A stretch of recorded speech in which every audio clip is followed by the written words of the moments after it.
Salutare, bine v-am un nou videoclip. Sunt aici cu Mihai și eu care filmez. Am prins o șopârlă și să nu ziceți că vă mint că e moartă. Ea e vie. Mai bine fac asta. Uitați.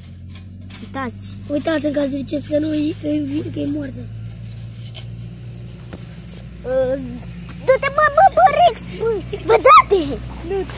Rex! Bă, du-te drumul de acolo! Ești nebună, cap!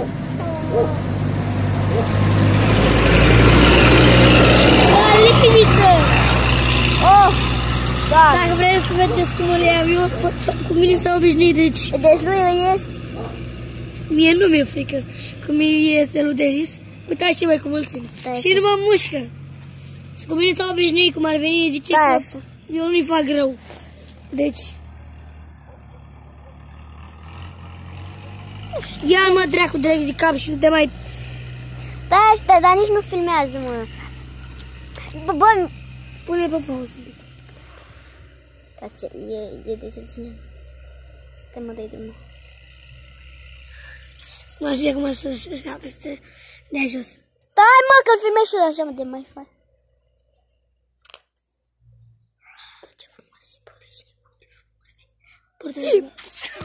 Uite, s-a mișcat! Dacă nu era palma mea pe jos. Hai că cam atât vă faceți clip. Sper că v-a plăcut, ne vedem data viitoare. Pa!